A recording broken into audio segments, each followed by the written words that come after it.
No, real insight, and you've provided that this morning. Thank you ever so much. Now, our final panelist of the for this session is Auntie Coco Kale, and she is law retired, but very much involved in the charity sector and doing lots of voluntary work. Auntie Coco, we want to hear from you about your experience and what ExSSA can learn.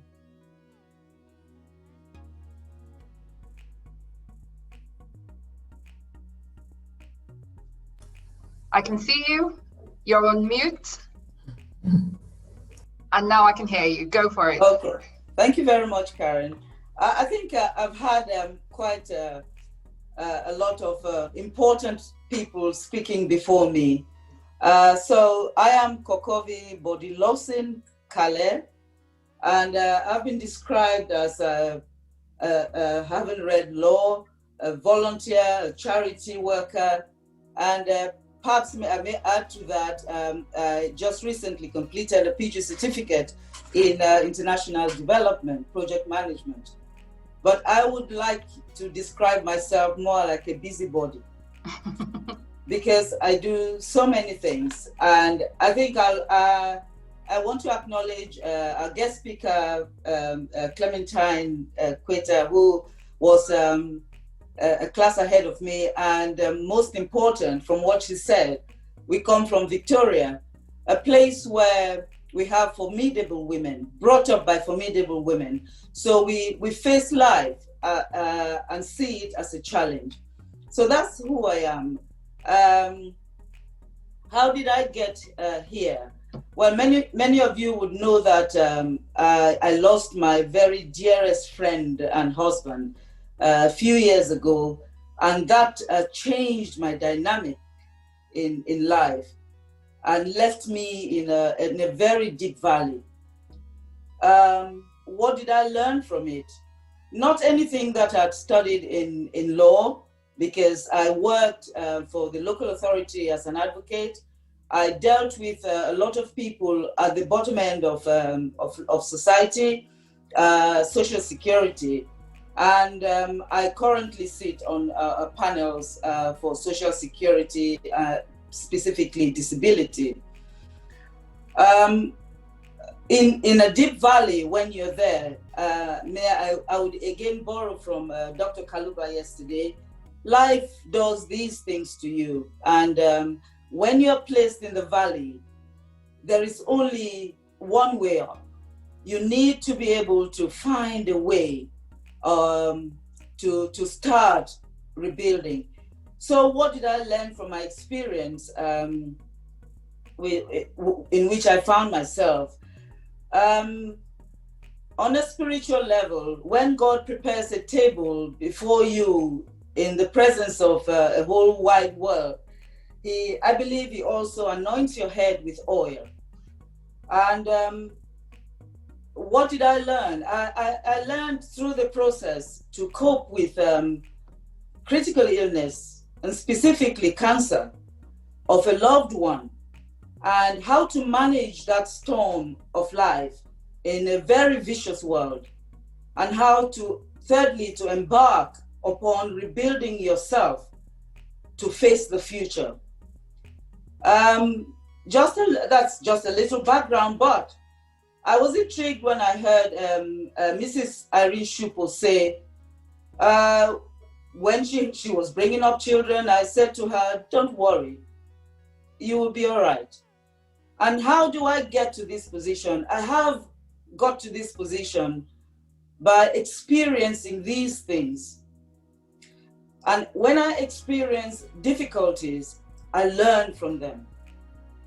So I'm Mrs. Salami did say, you teach, when in mentoring, you teach people to find solutions and answers in themselves.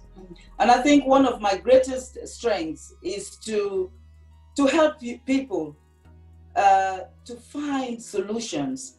Because as a human being, you have the solution within yourself. No amount of education can teach you that. No amount of money can teach you that. You could read law, all of the degrees I had, none of them brought me to a place to cope with the greatest challenge in my life. It is that zeal to overcome normal everyday things that will place you in a position to be able to mentor people. So that when I would say to anyone, don't worry, it will be okay, I know that I have experienced it myself. And so a lot of secretaries will know that I don't keep my mouth shut. And that's for the same reason. I would always ask questions. I would always challenge things, because when life challenges you, you need to find solutions. And what do I do now? Well, I am retired from formal employment, and I retired specifically to concentrate on handling other things.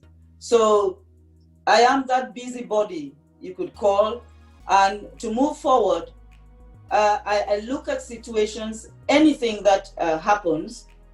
The COVID came in and we were all in a lockdown. I grew tomatoes. And I think I started off by telling you, secretaries, here I come with my bowl of tomatoes, which are only today's harvest. I also do philanthropy. I have opened a farm in Cameroon, in Boya, because I spend a lot of time out there in a home. You see, money makes you build all of these things. I have a house in Cameroon, and it needs somebody to stay there. So I go there, but I need to occupy myself. So what do? I open a farm. And in my farm, I have my piglets called Enanga, Loom, Jabia, and Lulu. And on the first round of reproduction, I was never, I didn't study animal husbandry, but I started off and had 30 piglets earlier on in the year, which I shared to all secretaries. And recently, about 3 weeks ago, I had another 17, because what I have done is to read up on all of these things. And most important, to mentor. I employed 3 staff who can work for themselves and pay themselves from the proceeds of the farm. I don't need it because I live in England, but these are the things that I do to empower people. I like people to tell me what their situation is and how they can help themselves, and I will enable. My mantra, as you know, from the fundraising we did in 2016, is action for words. When I say you should go ahead and do something, know that I have tried it. I have been tested to the maximum, and I have tried to overcome that whenever I'm in a valley. Because as Dr. Kaluba said, nobody will promise you that life will be easy. You will get into valleys. You will become a widow. You will, for those who are married, you will. But I don't wish it on anyone, but when you face that situation, what do? That is the strength which I come with. And in mentoring women, I would say we had a fantastic start to life. We started off in Seka Baptist College.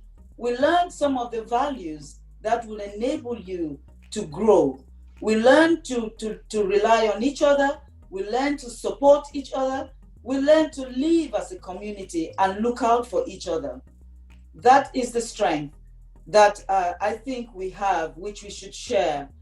Wherever a sister is in difficulty, get them to stand up and examine themselves. Recently, we have a lot of problems. I can have the answers because I have a range of experience.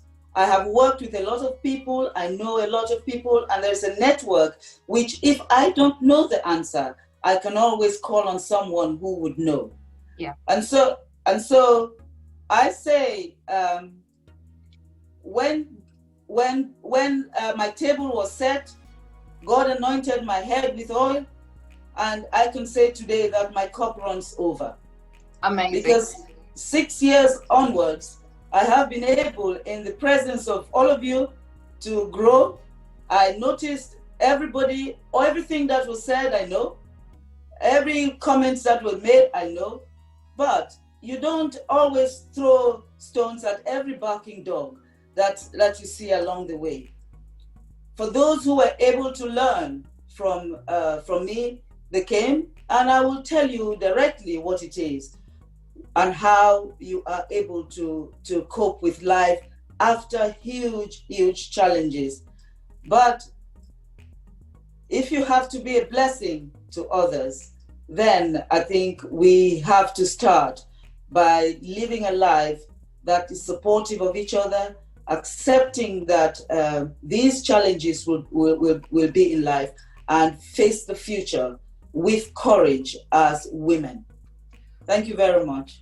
Thank you so much. I feel like I've just had a masterclass of life. So I can only thank you. And most importantly, thank you to all our panelists. I feel like this is only an introduction to where we're going, ExSSA UK. We definitely do need a further session. So I'm putting it out there to the executive team to be mindful. Thank you for your time. Thank you for sharing. Thank you for being open. And thank you for the call to action. And I'm sure most of us will be reaching out in many, many different ways. Thank you. I'll hand over back to Sister Nje.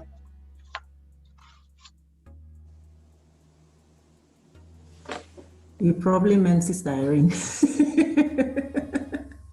So I hand back over to Sister Irene.